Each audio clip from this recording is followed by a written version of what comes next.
Nate, did you see this? Like whenever he starts talking about outsourcing, he like sits up straighter, his voice gets louder, and he's like all passionate.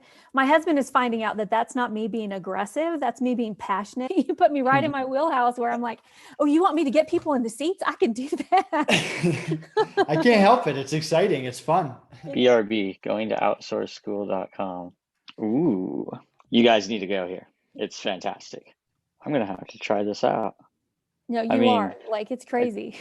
absolutely. I think you just solved all my problems in life, Nathan. At least all of the problems with me not being able to do enough. I love it. Yeah, Nathan knows what he's doing. I'm telling you.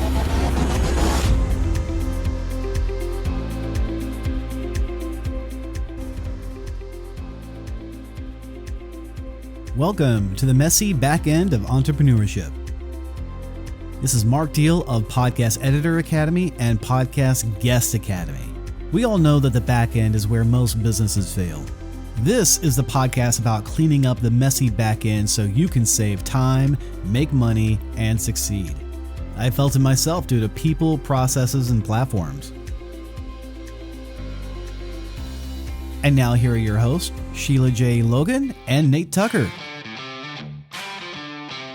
Welcome. Thank you. Thank you all so much. We have a wonderful show for you today. Did you know that outsourcing started back in 1989? Now more than ever, outsourcing has become a regular part of business. Even offline businesses are struggling to figure out this process as so many of us are working from home, even in the corporate world. Stephen Covey said, outsourcing is inevitable, and I don't think it's necessarily treating people like things. On our expert segment today, we're going to be speaking with Nathan Hirsch, who's a pro when it comes to outsourcing. Nathan is an entrepreneur and expert in remote hiring. Most recently, Nathan co-founded FreeUp in 2015 with an initial $5,000 investment. It scaled it to $12 million per year in revenue and was then acquired in 2019. Today, Nathan is co-founder of Outsource School, a company working to educate entrepreneurs on how to effectively hire and scale with virtual assistants through formulas and playbooks. Nathan has appeared on over 300 podcasts, is a social media personality, and loves sharing advice on scaling remote business. And you'll hear real questions and stories from real entrepreneurs with real messy backends. As an added bonus for the Messy Backend Exposed, our expert Nathan will not only share his experience, expertise, and the tools he suggests to get your backend cleaned up, but he will also expose some simple tricks to finding and working more effectively with your outsourced providers. If you're an entrepreneur with a messy backend and you would like to submit your story or question for our experts, give us a call at 801-810-6726 or visit us at themessybackend.com.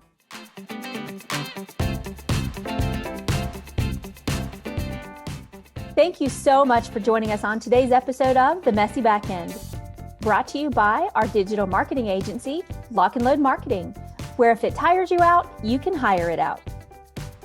We're fast approaching episode 100, so we wanted to take a minute and stop and thank you for being such great listeners. Seriously, we can't do this without you. Thank you so much for listening and supporting us these last 2 years. We've loved sharing our expert guests, our stories, our experiences, our embarrassing, messy backend bloopers with you. We've just loved everything about this podcast. And if you love the show as much as we do, we want to hear from you. Leave a review on your favorite podcast platform or email us at hello@themessybackend.com. Who knows? Soon we may just have cool branded swag to give out to our top fans. That's going to be super cool. And don't forget to subscribe to your favorite podcast platform. You can find all of those links at themessybackend.com/subscribe. So never miss an episode because they're pretty fun. Then check us out on Facebook and YouTube for video episodes. Now on to our expert, Nathan Hirsch, for his expert advice. Don't miss your seat, folks. Here we go. So today we have a messy backend question submitted by one of our listeners.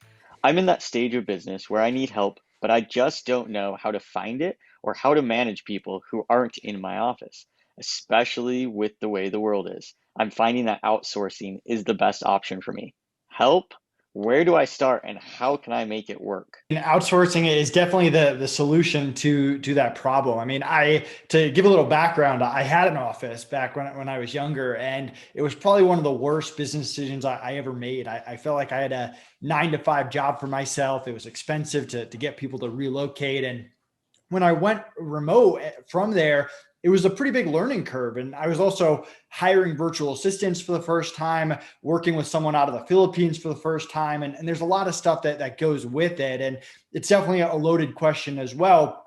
But the biggest kind of advice that I can give in terms of finding the right person is don't just focus on their skill set. That's one part of it, but their attitude and their communication, especially their communication since you're working remote, is so important to the hiring process. We call our interview process the CARE interview method, CARE, which stands for communication, attitudes, red flags, and experience.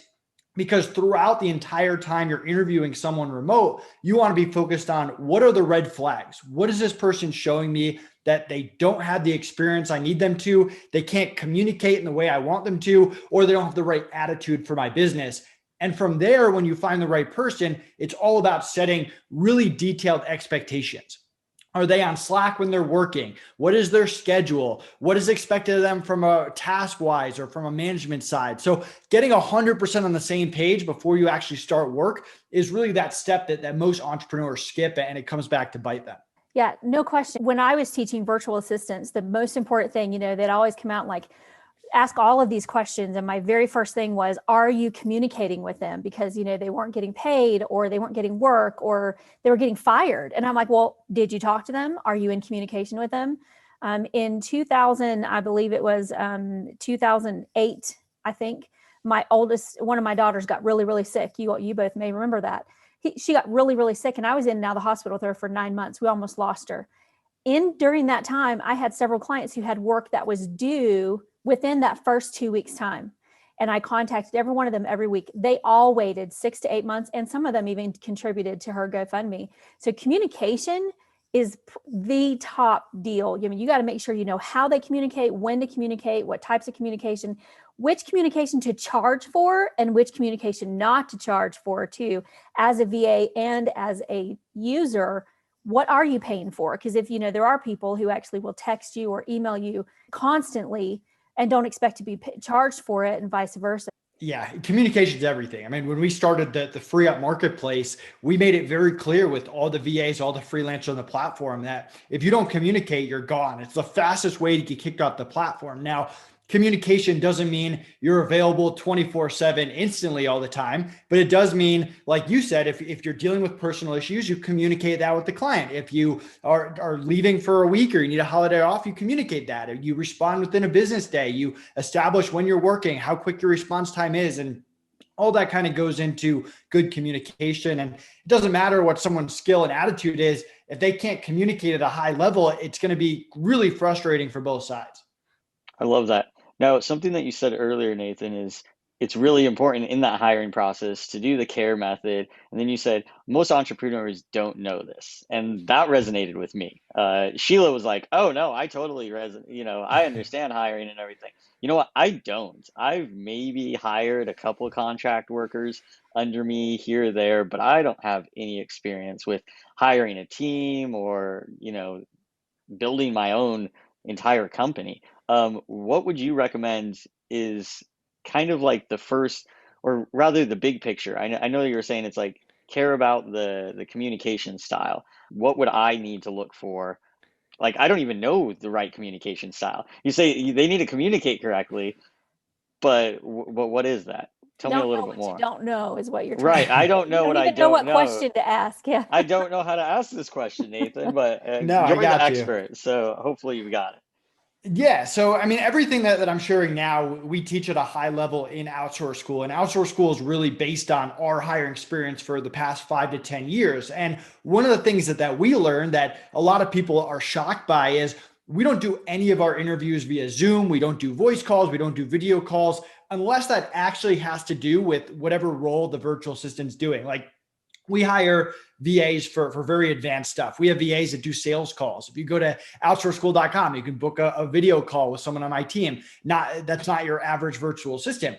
But outside of those rare things that don't happen very often that require voice and video, most virtual assistants that you work with are going to be communicating to you via email and via Slack. So we do all our interviews on Slack. They're normally short, they're 30 to 45 minutes. But what that allows you to do is you can see how quickly someone's responding to you. Because if someone's taking 5 minutes to respond to every single question, maybe they're distracted, maybe they don't understand, maybe they have bad internet. And wait until you have 5 VAs that you're trying to run a meeting on Slack and all of them are taking forever to respond. It's a disaster. And you can also see, hey, can they understand what I'm saying? Can I understand what they're saying? Can we get on the same page? Are they answering questions directly? So communication isn't necessarily a question you ask like, hey, do you know how to communicate? It's you watch them through that Slack hiring process to see if you're getting on the same page and if this is someone you're actually going to be able to work with from a communication side going forward. One of the ways I actually met one of my very favorite VAs was I thought I was talking to a real estate agent. And I was actually talking to a VA. And so she knew who I was because she's seen me coaching in the VA world.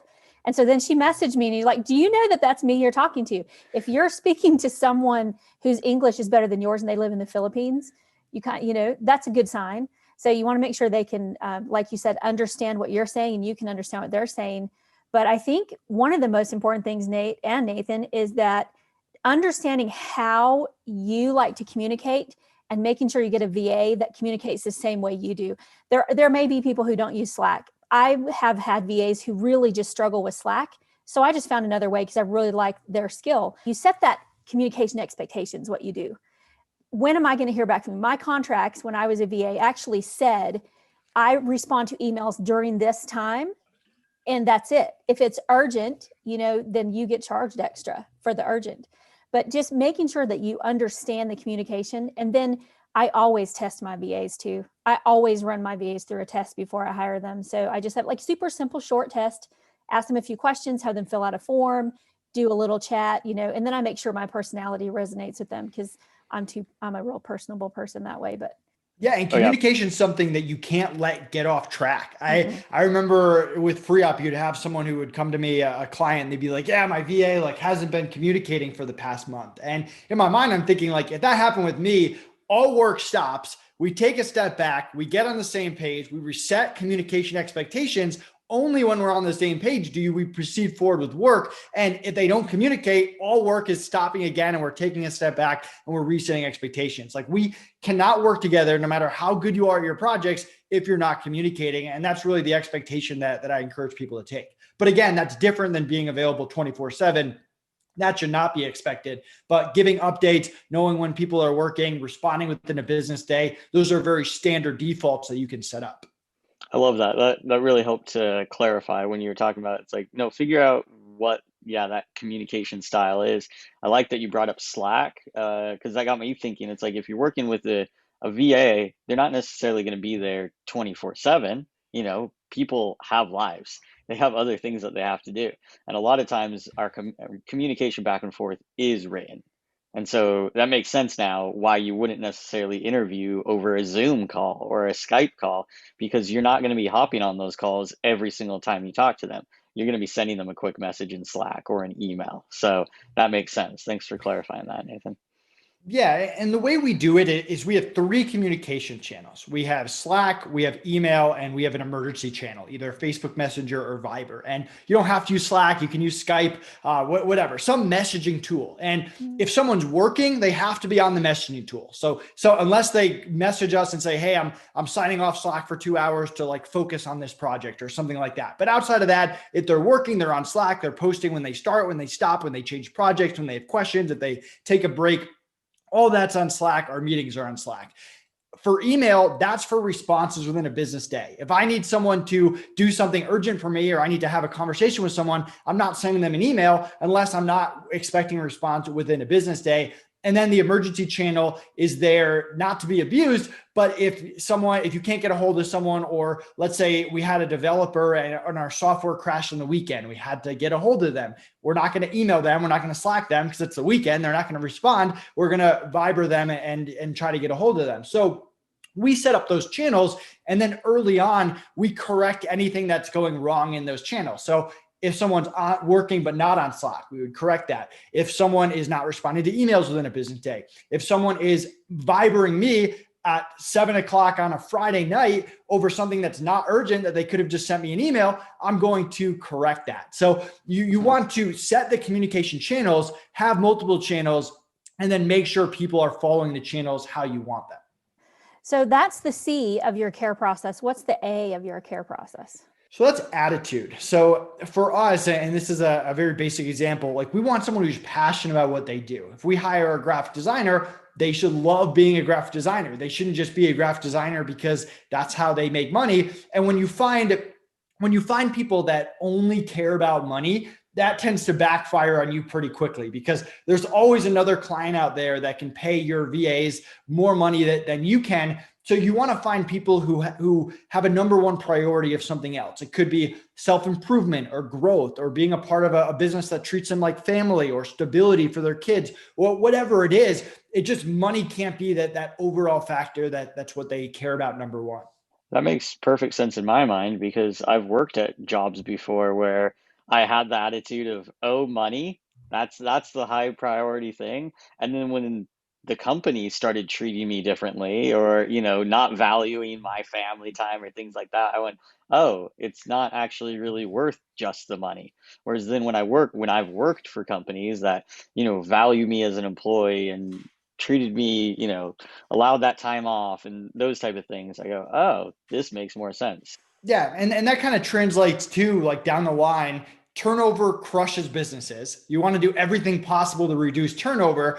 The way to reduce turnover is not necessarily just throw money at people or pay them the most money. The way to reduce turnover is what we call our BARF method, which is, we love acronyms. It's a kind of a funny acronym, but it stands for buying in, showing appreciation, creating a family inside your business, and building a relationship. And so I think I flipped the R and the F there, but that's what people care about.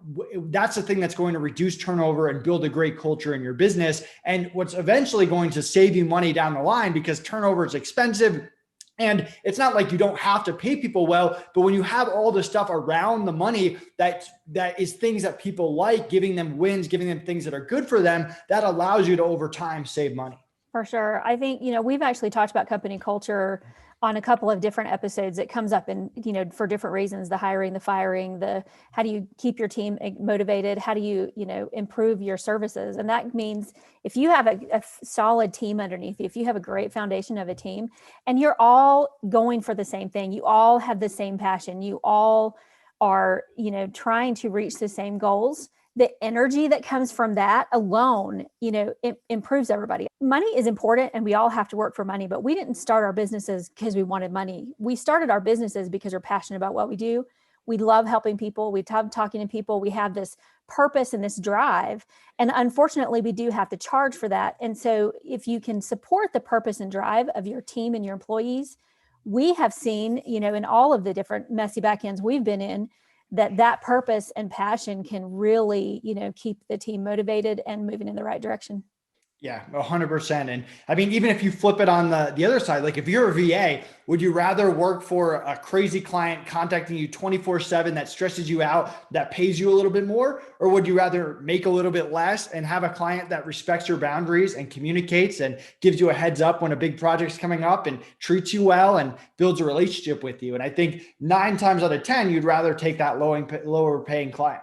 And it was the same thing, flipping it around. Yeah, I mean, it's definitely, it's a better lifestyle. So what is the next one, the R of caring? So that's red flags. So one of the big mistakes that people make when they're interviewing is they're looking for the right answers. And people are pretty good at BSing the right answers. I remember I took a college class on how to interview.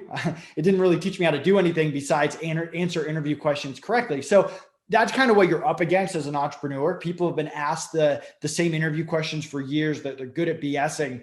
So your job during the interview process is not to look for the right answers. It's to look for all the wrong answers, what we call the red flags. What is this person saying that shows me they don't have the attitude I want? They don't have the skills that I need, or that they can't communicate at the level that I want. So that's kind of your heads up as you're going through to look out for things. And that doesn't necessarily mean if a red flag pops up, like interview over, I'm not hiring this person. But it does mean that you need to dig deeper and try to figure out, hey, is this a solution or is this a deal breaker? Let's say you're talking about schedule and you need someone to work, let's say Tuesday to Sunday. And they say, hey, I have church on Sunday. Okay, that's a red flag. I needed someone on Sunday. But you dive deeper and that church schedule doesn't interfere with work. It's at a time, or they can take a break for an hour and go to church. So it's not a red flag after all. Or maybe vice versa it is, and the schedule just doesn't work out. And so whenever those red flags pop up among attitude, communication, or experience, it's your cue to dive deeper and make sure that you have a solution for that before you proceed forward with the interview. I like that. It's not necessarily a red flag, interview's over, just find a solution before you proceed.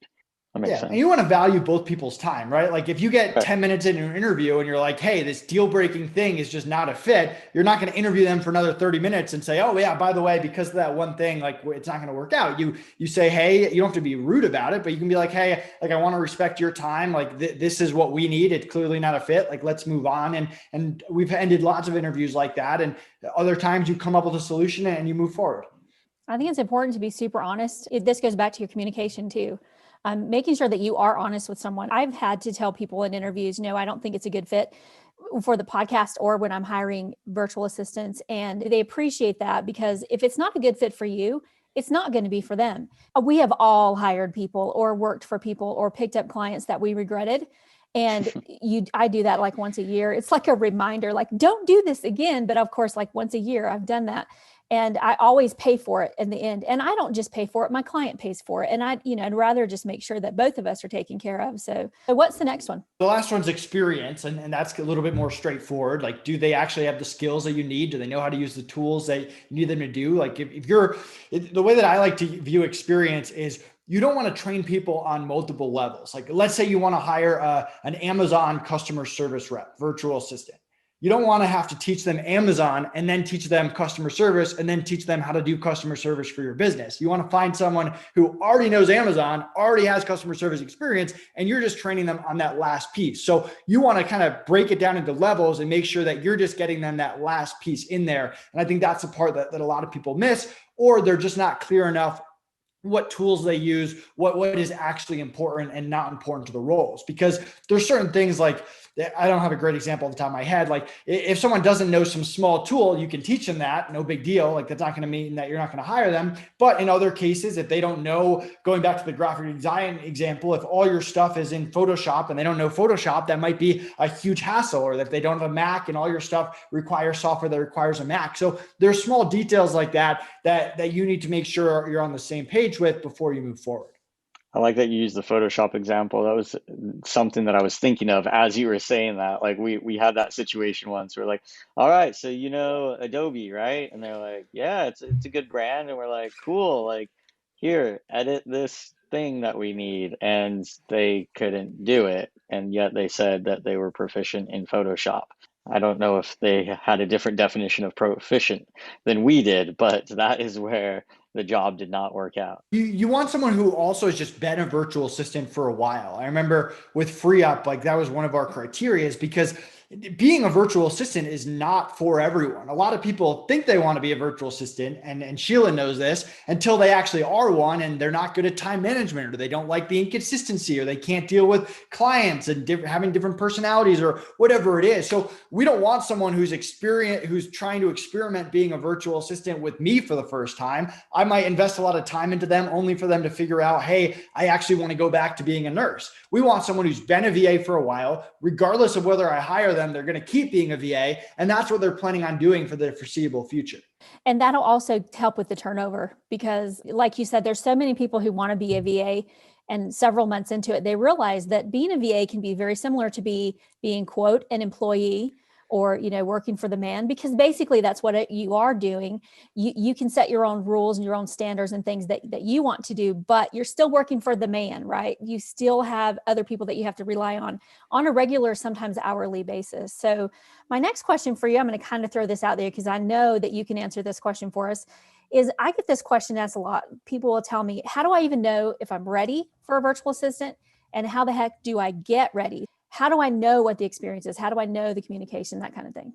I mean, starting point, you need to have a budget. We have a free VA calculator. If you go to outsourceschool.com/VA calculator, you can download that. And I mean, there's a lot of people that try to hire VAs and they don't know how many they can afford. So the cool thing is you can plug in information about your business and it'll spit out, hey, you can afford a VA for 20 hours a week or 3 full-time VAs. Remember, you don't have to hire every VA full-time. It can be part-time, whatever.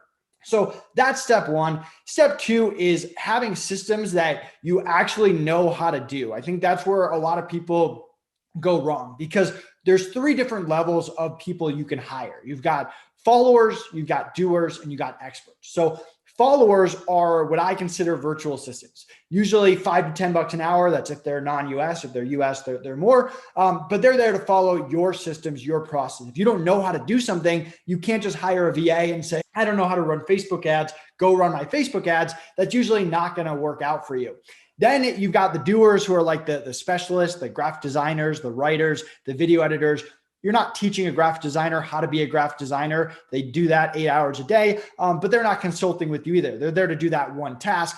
And the experts bring the strategy, the expertise to the table. Think hiring a consultant, hiring a marketing agency, and all of that. So with the followers, it's very important that you have a business that's up and running with systems and processes. If you have never answered a customer service email yet in your business, you probably can't hire a customer service rep. So that's really the first 2 steps, is identifying how much can I really afford and what tasks do I have that I know how to do. Yes, I can make them better. I can systemize them more, but I could at least do those tasks myself.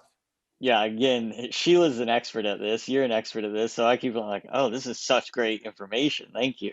I'm sure our listeners are going to love that information too, because that's something that I never even thought about, is those different kind of levels of who you're hiring. And I like that you've kind of categorized them again. It was follower and then expert. Yeah, follower, doer, expert. Follower, doer, expert. Okay, cool. One of the things, whenever someone asks me that question, I always tell them to do is like systems and processes, man, at the messy back end, that's like our foundation. Like if you don't have your systems in place, your back end is going to be a mess, and you need to have that anyway. But if you have those things in place where you can hire someone and send them to that training page or that training video or the steps that they need to do, and you've got all that worked out in your SOPs, it's going to be a million times easier to hire and to find the right person and find out, do you need a follower, a doer, or an expert? So I think you do that at Outsource School. I love that you've built this, because I've thought about it many times myself. I thought, man, somebody really should build something like this to teach it, because I teach the class. But tell us about Outsource School and how it works, and give us a little bit also of background of how you came to start this. Yeah, thank you. I mean, I was a longtime Amazon seller that had a lot of success out of my college dorm room, but really struggled to hire because college kids were super unreliable. So that kind of led me into the virtual assistant world out of necessity. Hired my first virtual assistant, saw it as a solution if I could just figure out how to have a good hiring process. And I spent years developing a step-by-step hiring process that would consistently hire rock stars and keep them around for the long term. And when we finally figured it out, our life changed forever. We started another company called FreeUp. We scaled it to 8 figures in 4 years. We were acquired at the end of 2019. And once we sold that, people started asking us, how did we do it? How did we set up this entire 8-figure business run with just virtual assistants? No office, no US employees, just 35 remote VAs in the Philippines handling all day-to-day operations. So we created this membership called Outsource School. It's $97 a month or $9.97 for the year, where you get access to all of our systems, all of our processes, from interviewing, onboarding, training, and managing, to setting up different roles in your team. And we release a new training every single month, how to hire sales VAs, lead generation VAs, podcast outreach, everything that you can imagine done with VAs. And we're really growing this community. We have 600 plus members now. We have a cool software that's included along with some other bonuses and live coaching calls and stuff like that. But people can learn more by going to outsourceschool.com.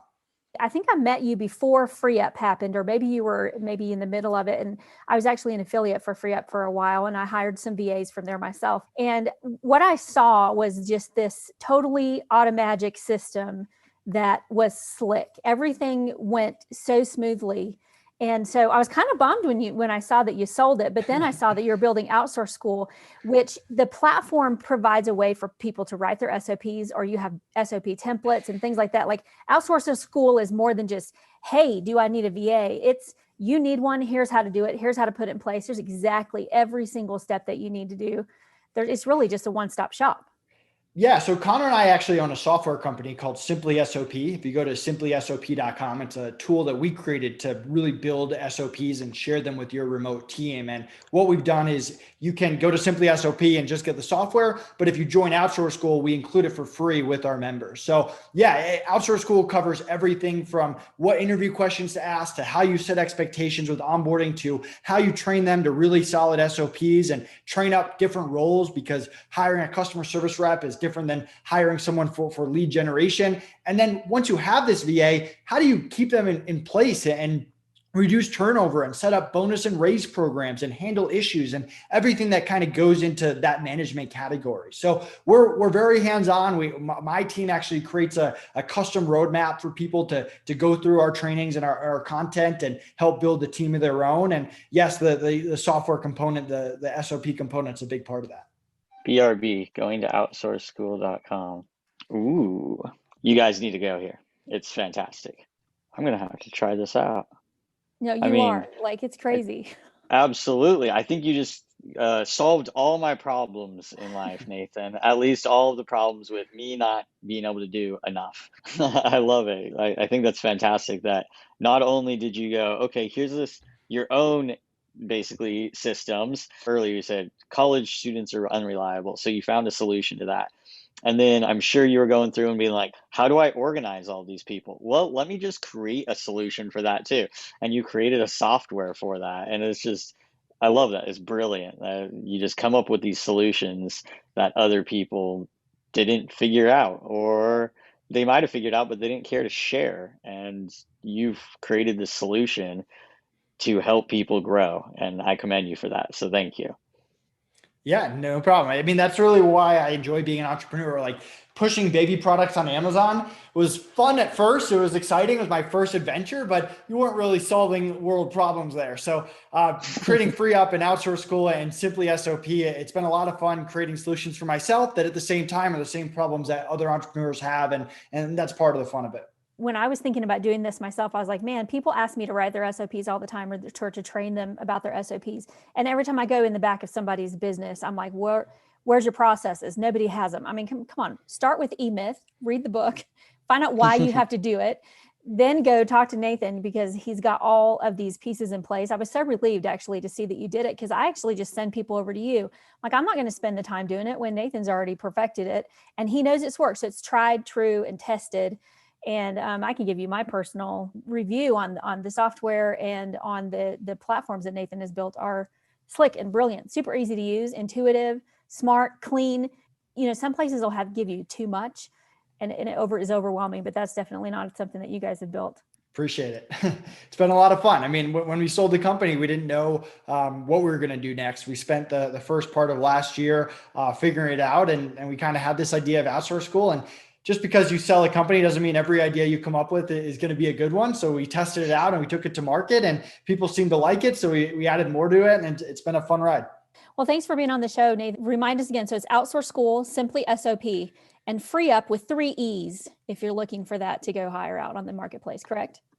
Yeah, I think the new owners got rid of the third E. So it's freeup.net with 2 E's or freeup.com with 3 E's, but either one works. Oh, got you. Okay. So we will make sure that that's on your episode notes for sure. The 3 of those, it's kind of the perfect trifecta for hiring and building a virtual team. Nathan, thanks for coming on the show today. You shared so much information, at least for me. I've already learned so much. We always joke around the episodes where I'm quieter. It's because I'm just like absorbing all of this brilliant information, and you just gave such a plethora of wonderful insight. So thank you so much for being on our show today. I appreciate all of your knowledge that you brought. Thank you. No problem. Thanks for having me. Thanks for your time, Nathan. For listening to today's episode of The Messy Backend. We know you can't get enough of us. So have us on your podcast or have us speak at your next event. Visit themessybackend.com/speaking and send us your event details. It's true. We love speaking. And we also want to thank our sponsor, Yes Women's Network, where you will find the connections you need to achieve your dreams. Find out more at yeswomensnetwork.com. Also, our advertiser, PodServe FM. We couldn't do it without them. They get your podcast hosted and published quickly and easily. Visit them at podserve.fm/messy to find out more. And a thank you to our advertiser, ThriveCart. They are the #1 shopping cart software that grows your income from existing traffic with high converting checkout pages, upsells, and affiliate campaigns. Watch the video for how simple this cart solution is at themessybackend.com/cart. Once again, don't miss an episode. Head on over to your favorite podcast platform and subscribe today.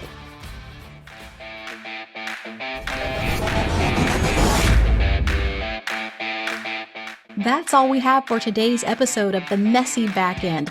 I'm Ella Glasgow, the general contractor of virtual events, founder of Beyond Virtual Events, where we create done-for-you, stress-free virtual events. And I don't know about you, but I'm feeling like my backend is getting clearer with every episode. I can tell you from my experience that keeping a solid eye on our mission to pull up on the greatness in people has been a key to the success of our business. Join us again next week as experts share more customized business advice and tips about all the messy stuff that goes on in the back end of entrepreneurship. Remember, you're not alone. Every business has a messy back end that needs a little attention. I apologize. Sorry, I have to cut this part out. So that's going to be on the bloopers.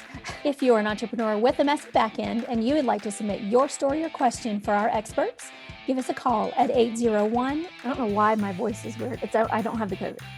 I would suggest taking a sip of water, clearing your throat, and then doing that last one again. Because about 3 sentences in, you sounded like an old witch that is dying. I feel like it. Are you sure? People are like thinking they're going to get the COVID on virtual meetings now. I mean, it's possible because the viruses can go to the computer virus, then the computer virus can transform back into the human virus. I took science. I watched Bill Nye once. Cool. Questions? I have a question. I have an answer. Nathan, you gotta find a wonderful partner if you don't, who is like Sheila and is just on top of things, even when I don't even know how to read. But I think there might be a small delay. Every once in a while, just pause and we'll, throw something in there. It doesn't seem delayed from my end, so Nathan and I will just have our own conversation. Well, let me... Oh, we already scared him away. A little bit. I'm ready when you guys are.